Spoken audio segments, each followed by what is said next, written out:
Hello everyone, welcome to my Bong Petuk series.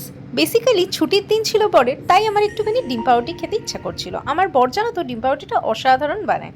না না, একদমই বার খাওয়াচ্ছি না, সত্যি আমার বর খুব ভালো বানায়। আর আমার বরকে বললেই বানিয়ে দেবে। তোমরাও না, সত্যি কী যে ভাবো বার নাকি আমি খাওয়াচ্ছি। যাই হোক, সঙ্গে কিন্তু চাও ছিল। আর নিজের হাতের রান্নাকে কীরকম খুশি হয়ে যায় বলো তো।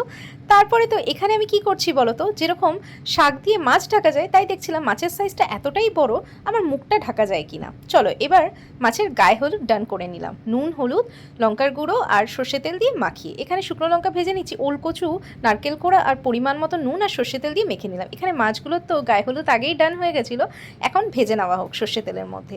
এরপরে এখানে সর্ষে, পোস্ত, কাঁচা লঙ্কা আর দইকে বেটে নিলাম।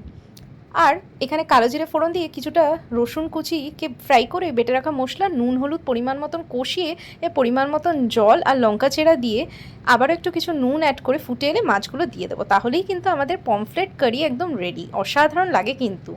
এনেছিলাম তো এটা তন্দুরি খাবো বলে, কিন্তু আমার বরের এখন ওয়েদার চেঞ্জের মতন মুড চেঞ্জ হচ্ছে। বললো সর্ষে পোস্ত দিয়ে তুমি একটা কি বানাও না, সেটা বানাও। তারপরে এখানে তো বরের ছুটি, আর ফলও আমাকে কেটে দিল, আর এখানে আমাদের রান্না ডান। তারপরে দুজনেই ফ্রেশ হয়ে খেতে বসে গেলাম। আর ছুটি যেহেতু, বরের থেকে রিভিউ নেবো না এত খেটে খুঁটে রান্না করে, সেটা কি করে পসিবল বলো তো।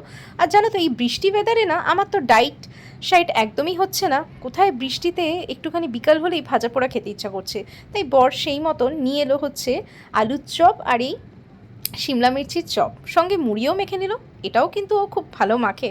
আর সঙ্গে ছিল চা। আর তারপরে গরম গরম রসগোল্লা খেয়ে নিলাম। তো আজকের দিনটা এইভাবে কাটালাম। ভালো লাগলে লাইক শেয়ার সাবস্ক্রাইব করে পাশে থেকো।